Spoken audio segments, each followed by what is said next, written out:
The Team Never Quit podcast is sponsored by Navy Federal Credit Union.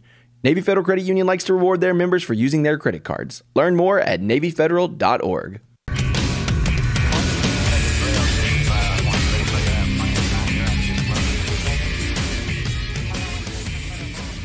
Hey guys, welcome back to another episode of the Team Never Quit podcast. Hanging out today with Marcus and Melanie in the studio. What's up, everybody? What's happening? What is happening? How was y'all's weekend? Awesome. Blessed and unstoppable, man. We had a blast. I just stayed home. Chilled, relaxed, Chillaxed. kicking it. That's awesome. Melly had she had a busy weekend. I had a busy weekend, but it was great. I loved it. I loved everybody. It was just a really fun time. That's great. Yeah. I miss my husband. Aw. Hey, we've got a great Patreon question today. What is your favorite patriotic song or songs? Dude, that's a no-brainer. Come on. That's just a no-brainer. Jody, you want to go first? Yeah, Jody, what you think? Y'all asked me. It used to be "God Bless the USA," but it's so overplayed. I'm just like, oh. But I was at the league meet. I think it was me and my brother, and my mother. We went and saw Barbara Mandrell and Lee Greenwood open for Barbara Mandrell in 1984, and he debuted that song. Maybe not debuted it, but the first time I heard it was at that concert live, and I loved it. I had it on my old tape recorder, my old Walkman, and I would play it over and over and over again. Same. Mine's Lee Greenwood. I mean, every time, especially him singing it live, it brings tears to my eyes every single time. Yep, that's mine. Yeah. I bet you get old Jimmy or Uncle Ted on the guitar playing Star Spangled Banner, but that's the go-to. That's the first one pops in your head. Wait, since we all agreed, what would be like the second? Probably, it's a hard one. I actually have a playlist of patriotic songs. Is God Bless Texas a patriotic song? Damn right that's it is. my favorite. What are you talking about? He blessed it with his own two hands. That's right. If that counts, I'm with you. Yeah. I was going to throw that out at the beginning. That's talking about it. That and Texas Women. That's right. That's a great patriotic song. Thank you, Hank. Yeah, I can't think of any Well, I know others. we're missing one. Who do you think's the best? Toby Keith's got some good ones. Yeah. Putting foot to ass. You know, he can write her some good ones up. Granger Smith. Wrote, Granger's good, yeah. Oh, Brooks and Dunn, Only in America. Yeah. That's a good one, man. Good one. That's a real good one, actually. Yeah. There's a lot of really good ones. Who do you think's the best? Who was the best singer with the national anthem? Ooh. Like ever or like Super Bowl? Like or? ever. Like I got the best and the worst. It's the same person. Okay. Fergie. Oh. Is that true? No, look up Fergie singing. I want to say it was the Daytona 500. She sang the national anthem, and then she sang like the NBA All-Star game. And the Daytona 500 was incredible. The All-Star game was atrocious. We all have good days. Didn't she mess up a word or something the last time she sang? That's one of the hardest songs to sing, from what I understand. Yeah. So I don't ever say anything about anybody having to sing that thing. Was it Whitney Houston? Whitney Houston belted it freaking out. belted that sucker out like And spine. probably Kelly Clarkson or something. What about My favorite version is Carl Lewis. what that? Carl Lewis. I got the worst Roseanne Barr. Roseanne's up there, but Carl Lewis is. It's my favorite because it's probably the worst, and he was just trying to do so good. And I mean, you think about it. I saw that. That's right. Okay, I remember that. He was trying real hard. Oh, he was trying, and he said he had to apologize. All right, I'll do better. Yeah, Aw. I remember. He was trying real hard. Pulled. I think it's on YouTube. Yeah, we'll pull that up. Good Patreon question. Thank you, Great Andrew. Patreon question. Hey, if you want to ask your question, join us patreon.com/teamneverquit. You can actually ask your questions to the guest, to the host. You can get some sweet swag, challenge coin, all kind of other cool stuff. Make sure to check that out at patreon.com/teamneverquit. We've got a great guest in store. Family, sort of, kind of. Everyone's related in Louisiana, apparently. Yeah. You know, Mary Sarah does a good job in national anthem. True that. She does. Yes. She's amazing. Yeah. We have an incredible guest, Jody Plauche. Did I say it right? Yep. Am I good? Yep. He shares his experience being kidnapped by don't his get this karate wrong, teacher. man. Don't get this wrong, okay? Being rescued and his father subsequently fatally shooting his abuser on TV. We'll also get to hear about his book, Why, Gary, Why, and his work to educate on sexual violence. Welcome to the show, Jody. Thank you for having me.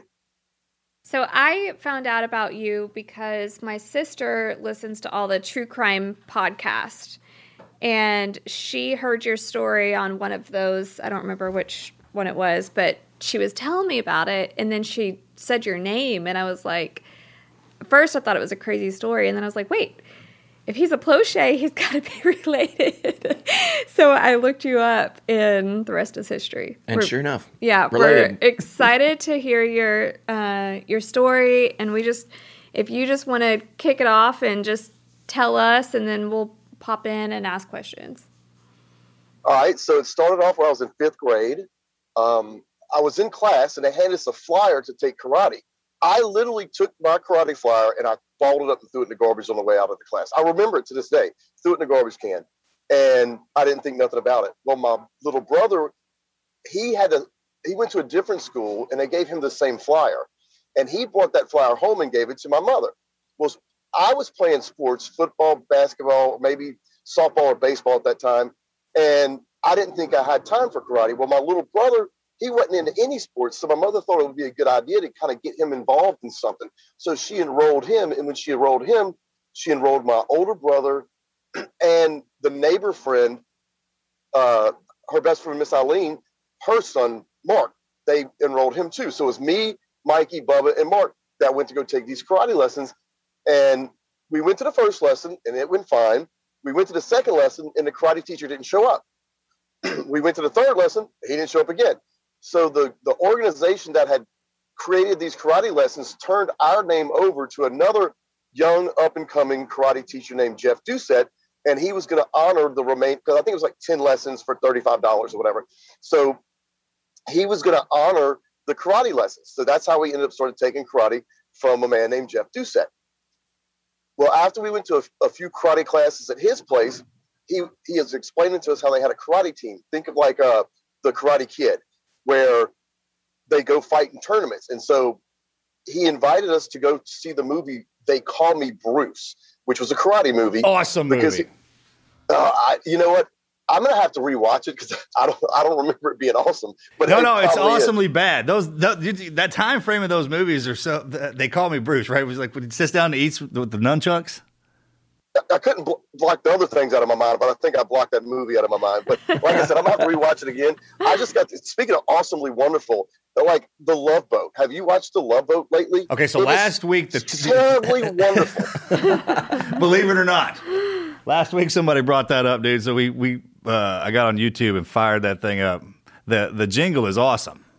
Did you know the last season Dionne Warwick sang it? It's terrible.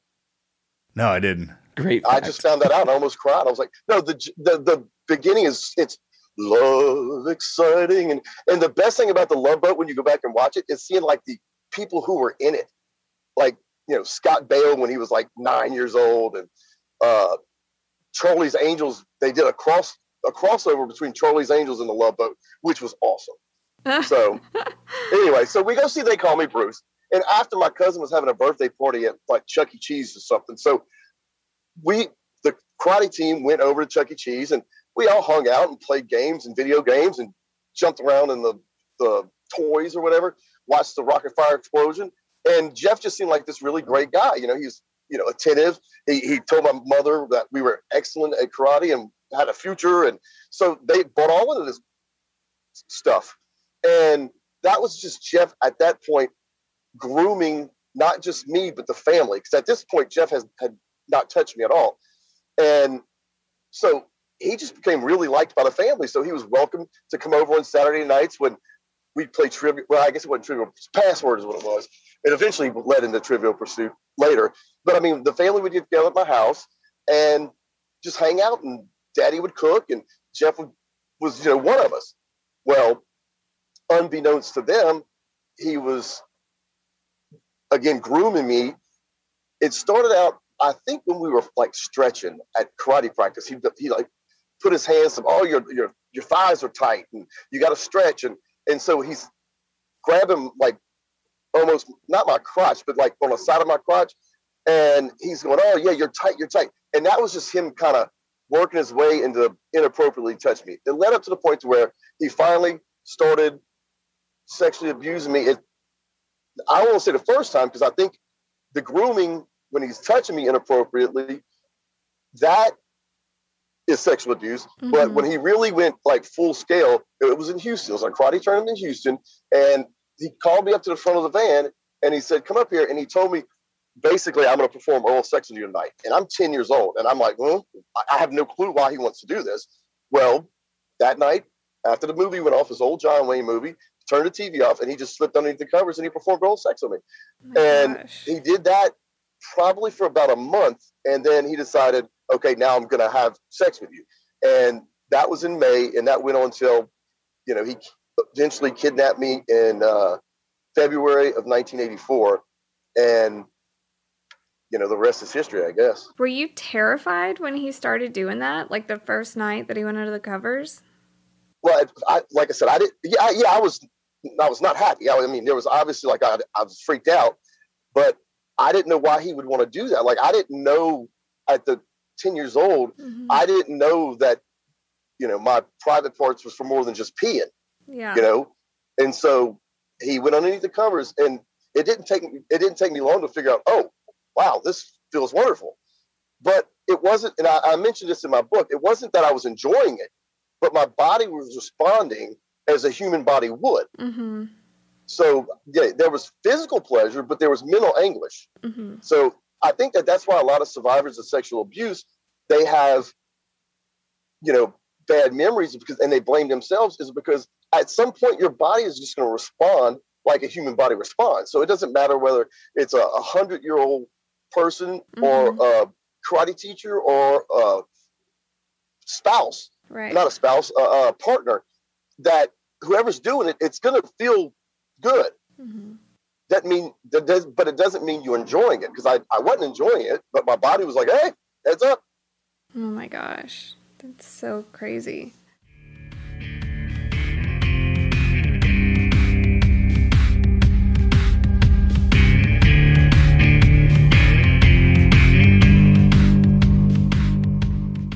We are supported by GoodRx, and this episode is no different than any other. We couldn't do it without our sponsors, and getting the care you need to stay healthy should not be hard or expensive. Everyone should be able to afford their medications, which is why we're glad to have the guys over at GoodRx helping us out. They will help you find the lowest price on your prescriptions every time. With GoodRx, you can instantly compare prices for your prescription at every pharmacy in your neighborhood and save up to 80%. 80%, that number is insane. GoodRx is free and easy to use, and many times it is often cheaper than using your insurance copay or Medicare. And with GoodRx, you can find discounts for your prescriptions at over 70,000 pharmacies like CVS, Kroger, Walgreens, Walmart, and many more. And GoodRx is the #1 most downloaded medical app, and millions of Americans use GoodRx to get affordable healthcare every month. I've got some family members that get prescriptions quite regularly, and that can be a pretty big financial burden. It can really take a toll on your overall financial well-being. And the fact that they've got GoodRx now, it helps them save money, helps them put some money back into their wallet, is really helpful for their family. Start saving up to 80% on your prescriptions today. Go to goodrx.com/TNQ. That is goodrx.com/TNQ. goodrx.com/TNQ. GoodRx is not insurance,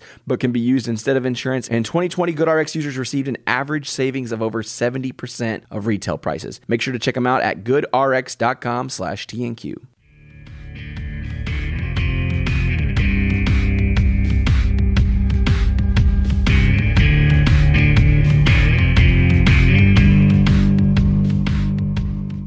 So you didn't tell your parents or anything at this? No, I decided I would just keep quiet. And even after he kidnapped me, am I getting ahead of the story? So eventually he kidnapped me in 1984 because he owed money and he was skipping town. And so when he skipped town, he took me with him because I was his love interest for the last year. And even when they arrested him and they brought me back, I still lied and said he didn't touch me. And of course, they probably were clued in that he had. But I lied and lied and lied because I knew I went to the hospital, and I knew eventually the hospital exam would come back and prove that he had. Mm-hmm. So I'd made up my mind that I wasn't going to tell on him because I didn't want him to come after that. I'm thinking at 11 years old. Yeah. Okay. But I knew the hospital report would come back. I decided when that came back, I would tell. Let's go back to the day of the kidnapping. So the day I was kidnapped was Sunday, February 19th, 1984. He said his brother had dropped him off and he wanted to borrow my mom's car. And his brother was supposed to be installing carpet into one of the other kids in the karate class's parents' house. They were building a house. And he asked my mother, can I borrow your car? She said, yeah. And he said, can Jody come with me? And she said, don't keep him going all day. And we left. And instead of going to look for the carpet, we went to his brother Mike's house and picked up some clothes. And then we took my mother's car from Baton Rouge to Port Arthur, Texas. That's where his mother and sister lived. So we were there. His mother called my mom like that night and said, yeah, Jeff's here with Jody. And my mother was like, he's got school tomorrow. He needs to get home. And Jeff lied to his mom and said, yeah, I'll bring you back tomorrow. But he was telling her he was going to New York City. Well, we ended up going to California, to Los Angeles. Oh my gosh. That is crazy. And then this is back when nobody had cell phones or anything like that. So there was no easy way to just contact your parents or anything. No, this was, we took a bus from Orange, Texas to Los Angeles, downtown Los Angeles, California. And we had no money. So what eventually happened was Jeff contacted a karate instructor out of Houston. His name is Al Garza. And he told Al that he had taken a trip to California for a tournament and his van was stolen and all of its money was in there. And so Al wired us $600. It ended up being like $550 with the fees that Western Union got. So that was what Jeff had. He had $550, his brother's birth certificate so he could get an identification, and no plan whatsoever. Oh my gosh. Were you freaking out at this point, or were you kind of just like along for the ride because you didn't know what was going on? I was pretty much along for the ride. I mean, he told me that if he doesn't get the money to pay the guy off that he owed, that he was going to go to California and take me with him. So I didn't know that particular day was going to be the day. But, I mean, it was almost like, he took me to Disneyland. So, I mean, even though I was quote unquote kidnapped, it wasn't like I was gagged and bound, thrown in a van, and, he was asking ransom for me. I mean, he took me to Disneyland. I got to see the Hollywood sign. I thought that was kind of awesome. We walked around downtown LA, and we got to see him film like a little segment for the TV show Hill Street Blues. So that was kind of cool. I don't want to say I enjoyed it, but I kind of did.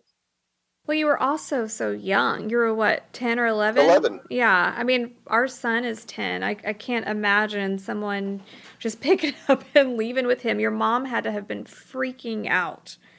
Oh, I made fun of her because she lost 20 pounds in the 10 days I was gone.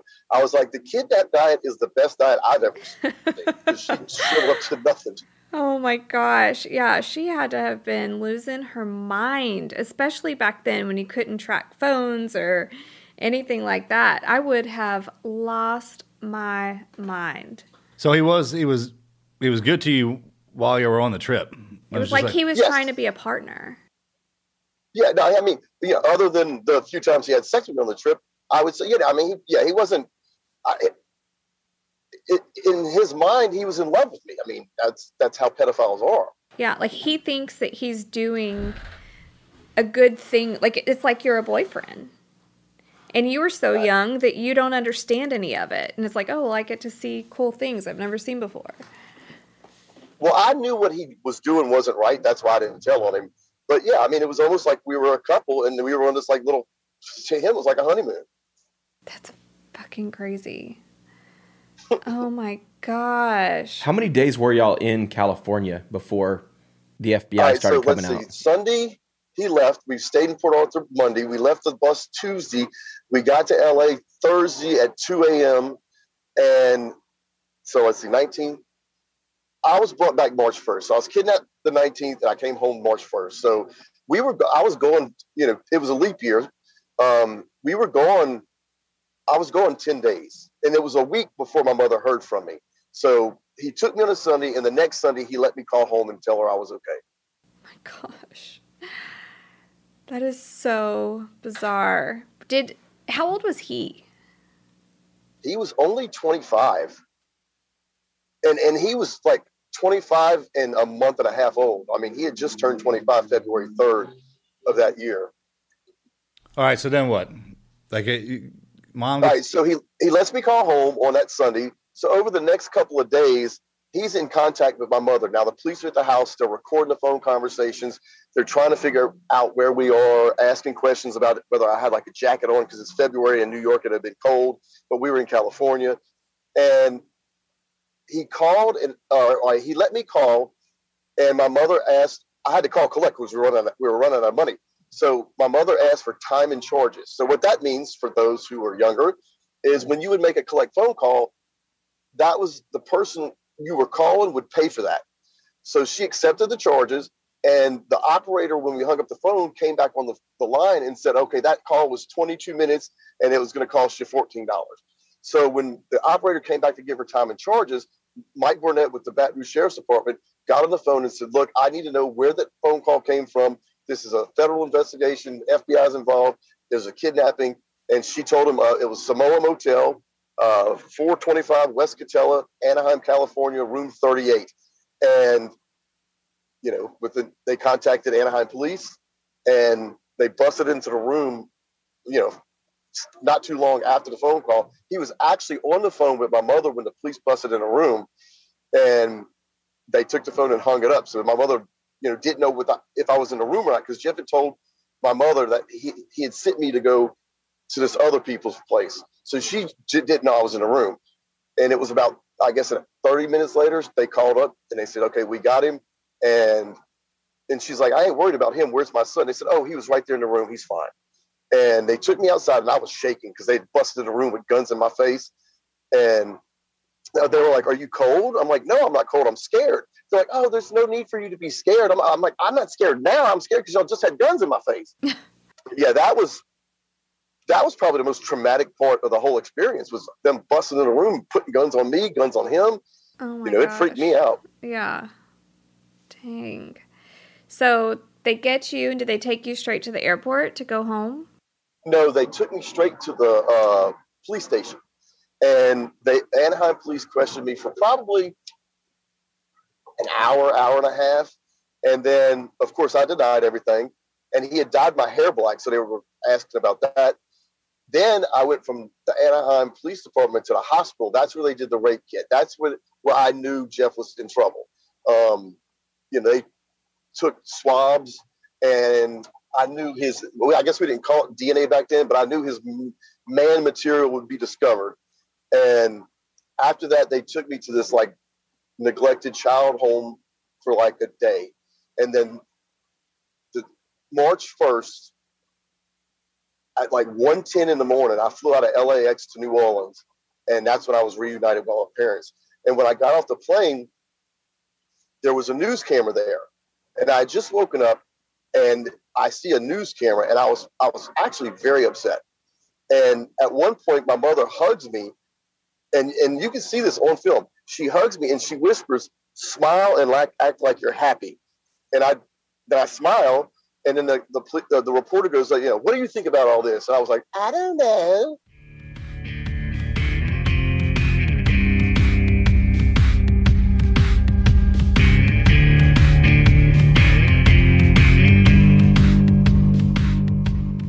Let's take a second to thank our good friends over at Navy Federal Credit Union. Without their support, we wouldn't be able to put together amazing episodes every single week, and they love to reward their members for using their credit cards. There is nothing better than getting credit card cash back. What I mean by that is you use your credit card, you get that cash rewards, and you can use it for anything like trips, food, even paying off your balance. That right there feels like free money. And now you can earn up to 1.75% cash back on all purchases you do with their cash rewards card when you sign up for direct deposit. And when you use the Navy Federal mobile app, you can even redeem your rewards as soon as you earn them. That's awesome. There's no annual fees, balance transfer fees, or even foreign transaction fees. Plus, their rewards never expire. You're not going to get that very many places. So learn more at NavyFederal.org, insured by NCUA. Let's get back to the show.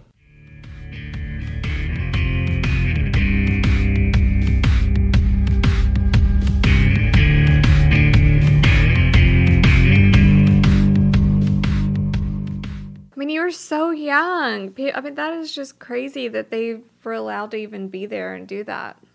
Well, at that point, they didn't know I'd been sexually abused. or nowadays they won't even name the victim. But my dad used to work at the television station, and he used to entertain clients at a restaurant about less than a half a mile away from the news crew. He bowled with them. He was friends with them, and so that's why they were there, because Daddy called them and said, "Look, we found my son," and so they went to New Orleans to, film my, return home to my family. Mm-hmm. And actually, John Pastorek was the guy who was at the airport in New Orleans, and he's still at the same TV station today on WBRZ Channel 2 in Baton Rouge. Oh my gosh. That's crazy. So you come home. I'm sure that was a hard adjustment. Everybody's asking you questions. Your mom's probably worried out of her mind. What happened while you were gone? What was that like? Her biggest concern was getting my hair back to blonde. Like she hated my black hair. So of course I went to get my hair dyed, but I went to the next day, I think it was the next day, we went to the Baton Rouge Sheriff's Department. And that's when things really got tough, because they took me in a room and they interviewed me. I want to say 3 hours. It seemed like 3 hours. It may have been an hour, but they asked me questions, and I told the truth about everything, except for, did he touch you? No. And they were mean to me. Like, they were trying to get me to crack, and I refused to. And they went back and told my mom and dad. They said, "Look, we've been interviewing children for years, and either that man didn't touch him, or he's so brainwashed he'll never admit it." Mm-hmm. And they were wrong on both. You were just scared. Yeah, I knew, like I said, I knew the hospital report was going to come back. So fast forward a week. My mother's like, "Mike Barnett wants to come over and talk to me and your dad, and I don't know why." And I'm thinking to myself, I know why, because the hospital report came back. That's what I was thinking. I didn't tell her that, but that's what I was thinking. So the next day, I get to the bus stop, and my mother's sitting there in the car waiting for me. And I was like, okay, I know exactly what she's here for. So she told my brother, "You know what, you just go play with your friends. I need to take Jody. I need to talk to you." So she takes me home. She sits me down on the couch, and she says, "Mike Barnett came over today, and the hospital report came back, and it was positive." Now, I knew what that meant, but I was playing stupid. I was like, "Well, what does that mean?" She said, "That means that Jeff fooled with you." And I said, "Yep, he did." And I immediately told the truth. And, we had that moment. And I left the house to go play with my friends. And I don't want to say it was the happiest I've ever been in my life, but I felt like the weight of the world had been lifted off my shoulders. I no longer had to carry around that secret, that burden. And I remember just riding my bike to my friend Crystal's house. And it was just like the most uplifting feeling. Like, I'm done with this. Well, I was mistaken. Yeah. Because I wasn't done with it. It only just started. Yeah. So now let's fast forward another week. All right. Jeff refused extradition. He refused to be extradited back to Louisiana for like 2 weeks. So on March 16th, 1984, police went to go get him and bring him back to Baton Rouge. They went out to LA, and they were prepared to either drive, fly, whatever Jeff wanted. Jeff said he'd fly. So March 16th, they fly from Los Angeles to Baton Rouge. Well, unbeknownst to the police officers, the program director, his name was Bob Shadell, he's dead now, was having lunch, and he looked at my dad and he said, "Hey, have they brought your boy back?" Not meaning me, meaning Jeff. And Daddy said, "No, I think he's back already." He goes, "They wouldn't tell me anyway." And he goes, "No, he's not back." He goes, "I think he's coming back tonight. Let me go find out." So he went to the payphone, called the news station, and said, No, he's coming back at 9:08 on, flight. Well, now my dad had the information knowing he was coming back that night. And he had taken a gun from the house. He had it. Like, people think it was premeditated, and my dad wasn't that calculating. Like, he didn't plan on it. Like, he didn't plan on shooting. He didn't know what he was going to do, but he had the gun. And when he saw his face, at that moment is when he decided, all right, yeah, I'm going to shoot him. And my dad he was actually talking to his best friend on the phone, and he saw the news camera. So he decided he was going to get across from the news camera because he figured he would walk right by. At first, Mike Barnett came looking. Mike Barnett came walking out from behind the wall, And he was looking behind the camera. There was like, 20, 30 people that had gathered behind the camera thinking, ooh, a celebrity's going to come walking by. Meanwhile, Mike Burnett told me this probably about 6 months ago. He goes, all these people were sitting there waiting for like some celebrity. And he goes, they didn't realize it was two drunks and a pedophile. So Mike signals to Bud Connor, all right, come on. So Bud and Jeff come walking down, and I think in my book, I put 16 or 17 steps. And when they got parallel to the camera, my dad turned. He had on a baseball cap and sunglasses, so they didn't recognize him. Turned around, shot him, and killed him. And you can hear Mike Burnett go, whoa, God damn it, Gary, why? Why, Gary? And Mike Burnett actually ran, and my dad and Mike Burnett went to middle school and high school together, so they knew each other. So Mike Burnett actually went and shielded my dad from Bud, because Bud didn't know my dad. And Bud reached for his gun, and Bud was going to shoot him, but Mike stopped him. And then Bud walks over, puts the gun to my dad's head, and goes, you son of a bitch. And he turns around and goes back to Jeff. And you can see him on the video, and he just like looks down and he just shakes his head. And Jeff was dead. He was dead before he hit the ground. Oh my gosh. It's on YouTube for anyone who's listening that wants to see it. Yeah. Actually, for whatever reason, it was trending today this morning on Twitter. Like Oh, really? It's crazy how often it pops up on my feed.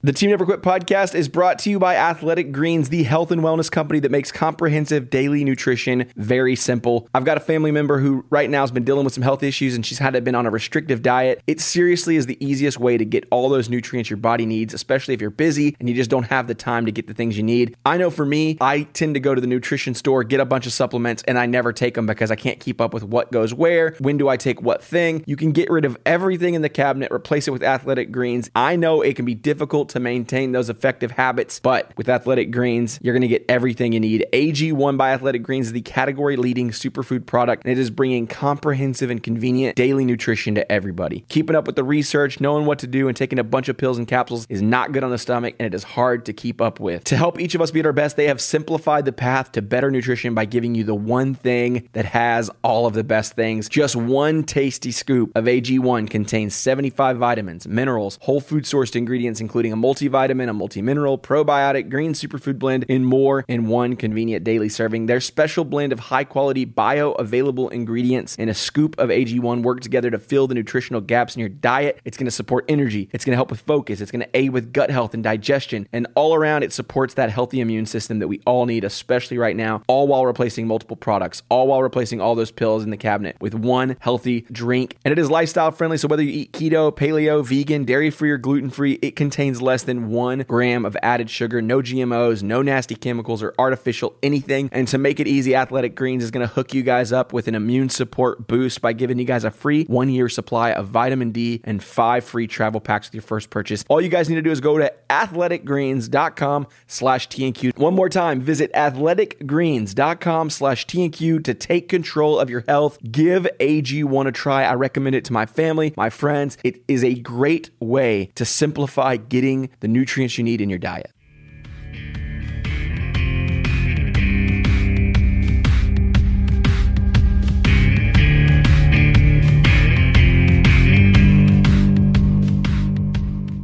That's so crazy. I did watch it the other day. When my sister was telling me the story, we pulled it up and watched it, and it was just, I mean, it's so crazy. The whole story is so crazy, but how it ends with your dad shooting him, which I don't blame him. I mean, any dad would want to kill who did that to their son. So, I mean, that's probably why Mike, shielded your dad, because not only were they friends, but he would have done the same thing if it was his son. That's most people's feeling, but you know what? It hasn't happened that often. So everybody wants to do it. My dad's the one who did it. Right. But that's not the happy ending. The happy ending, for those who don't know the story, is my dad was sentenced to 5 years probation and 300 hours of community service. And a lot of people felt that was too harsh. Oh, my God. Wow. Yeah, I was like, that's a little harsh. Yeah. Community service. I mean, I don't even think I would have given him a reward. Yeah, a pat on the back. For removing trash. Yep. People will comment like they should put a statue outside the airport of my dad. Like, I mean, it's crazy. Is your dad still alive? No, he died in October of 2014. He had a stroke in 2011, and so he was in a nursing home for the last couple of years of his life. But he was happy. He was happy in a nursing home.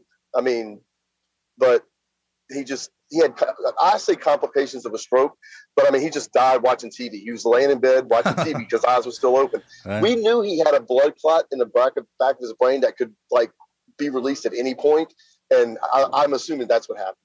The blood clot released and got him. Yeah. So how did you, like, did they stick you in therapy, or, I mean, I don't want to get too personal if you don't want to talk about it. When they had to take in your dad. Well, you got back from that, then your dad did that. But how long were y'all separated? All right, so Daddy shot him on a Friday night.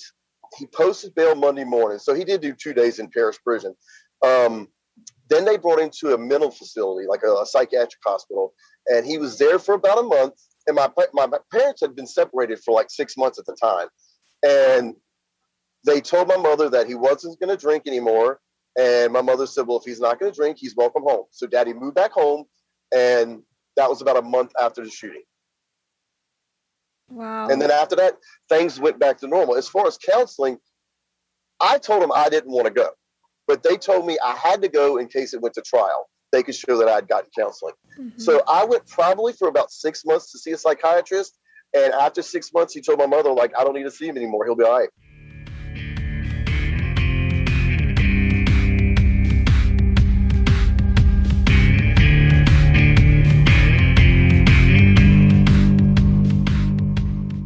I hate to interrupt this interview, but you guys know we have to thank our sponsors because without their support, we could not do this show. And it is funny, there are a lot of these gimmicks that promise a great night's sleep, and I don't care what kind of toppers there are or how heavy a blanket may be, it is lipstick on a pig. If you're sleeping on a terrible mattress, you're gonna sleep terrible. It's that simple. That's why I recommend sleeping on a Purple mattress. That's because only Purple mattresses have that gel flex grid, and I promise you guys that grid system is a game changer. It is a super stretchy, ultra squishy material that adapts and flexes around pressure points, and it doesn't retain heat, and for a big guy like me, the coolness is impressive. The Gel Flex Grid is amazingly supportive for your back, your legs, all while cushioning your shoulders, neck, and hips, no matter how you sleep. And unlike memory foam, which remembers everything, thanks to the Gel Flex Grid, Purple mattresses bounce back as you move and shift, which means you're never going to have that I'm stuck feeling people get with memory foam. I got one of their pillows, and I have struggled to find a perfect pillow. My entire life, I have spent thousands of dollars, no joke, no exaggeration, on pillows to help my neck have the support it needs to sleep well, and I promise you guys, that grid system on that Purple pillow is seriously a game changer. I know I've said game changer before. I know I'm saying it twice in this interview or in this ad, but I promise you, it really, really is. It helps me sleep better. It is way more supportive on my neck. I'm not waking up with that weird pain. It is impressive. If you guys want to check it out, try any of their products, especially their mattress. You can try it risk-free with free shipping and returns. Financing is even available. Getting a great night's sleep starts with having a great mattress, so you should definitely check out Purple mattress. Go to purple.com/TNQ. Use our code TNQ. For a limited time, they're going to give you guys 10% off any order of $200 or more. That's purple.com/TNQ, code TNQ for 10% off any order of $200 or more. Purple.com/TNQ, promo code TNQ. Terms apply. Make sure you guys check it out. Let's get back to the show.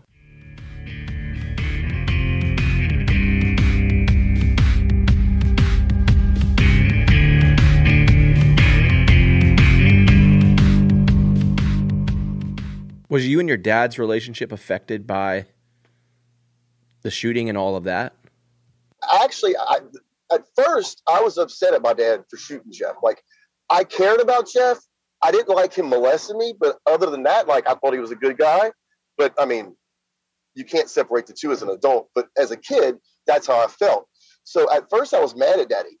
But it probably was about the summer, so March to probably July or August. That's when I told Daddy, like, you know, I don't hate you. I understand why you did what you did.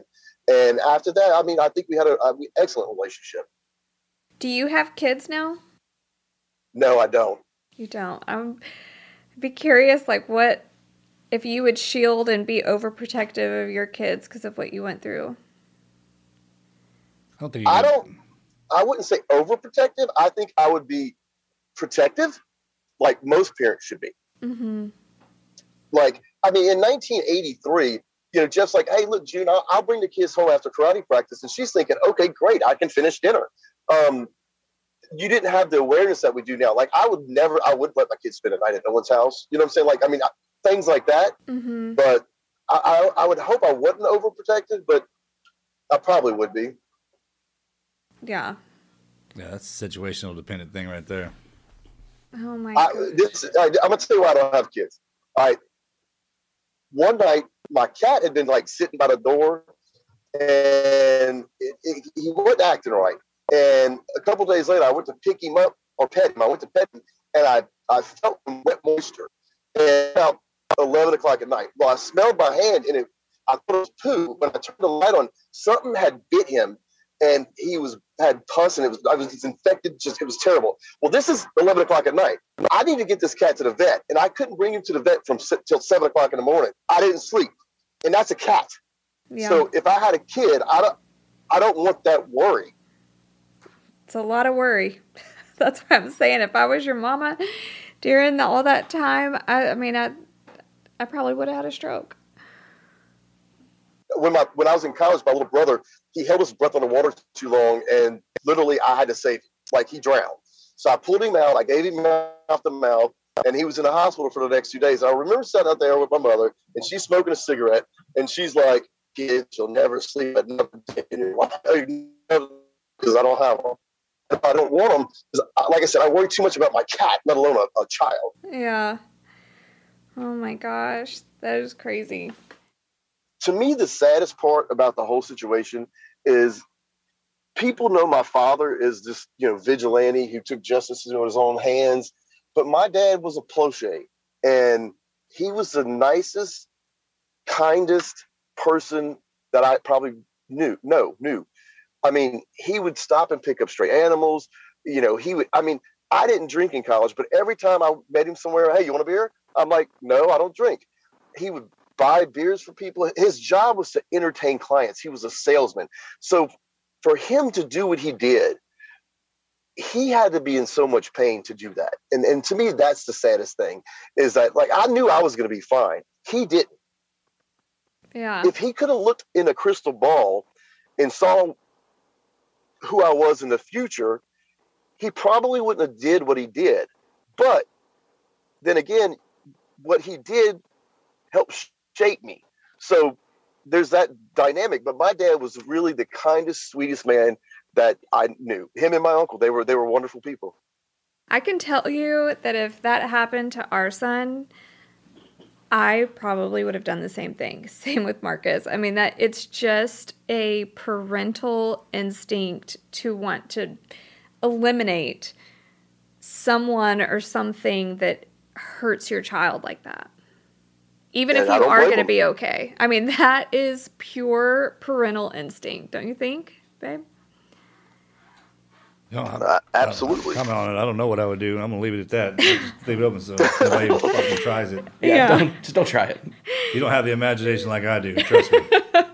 Well, and a lot of people say that. A lot of people say that he got off easy. Yeah. I mean, I can't imagine it, but oh my gosh. I would just think, I mean, even when someone hurts their feelings, you want to hurt that person. It's just that parental instinct. Like, okay, you have to, it's almost like an animal instinct. You have to protect your children and at all cost. We were raised Catholic, and my dad believed in the 10 Commandments. Mm-hmm. Maybe not the don't cheat on your wife, but I mean, he did his community service at the church. So my dad was really religious, but he believed thou shalt not kill unless you screw with his son or screw his son. Yeah. And that trumped it. So my dad, he lived with that burden that he took a human life. He didn't like that he took a human life, but he didn't regret what he did. Yeah. Well, how did you get, I mean, I would think that would, it just shows your mental strength to be able to move past that. Like, it sounds like you were getting off the bus before your dad even did that. So they obviously sent you back to school right afterwards. Was it an easy transition, or? It was fairly easy to be, and I described this in the book, but it was really a great moment. So I come back to school. Now, we had dyed my hair back to blonde, but it didn't come out blonde. Like it came out like really crappy. Like I looked like a golden retriever.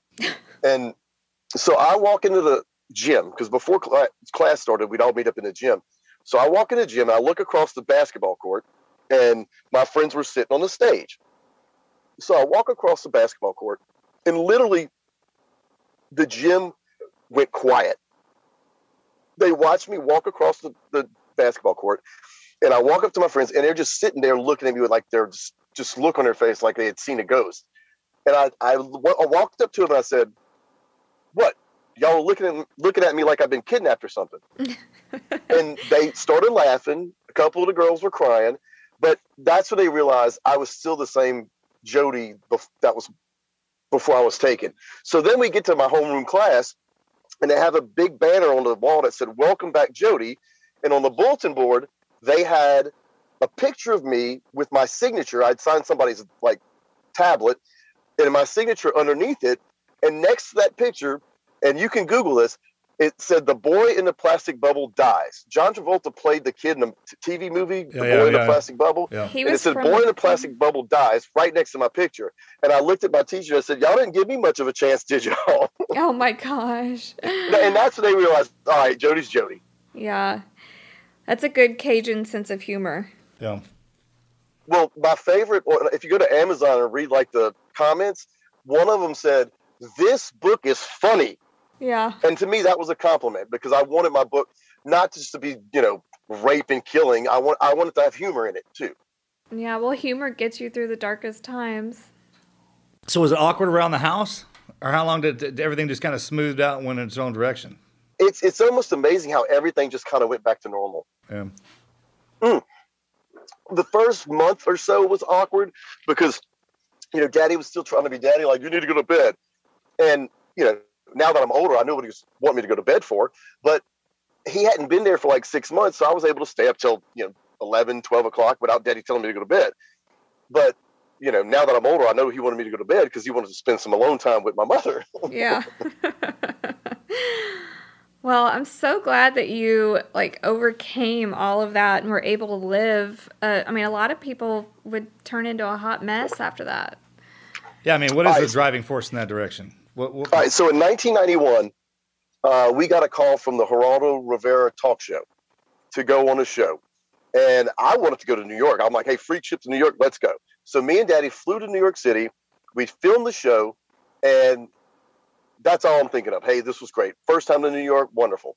Well, the show aired, we filmed it in April, and it aired in June.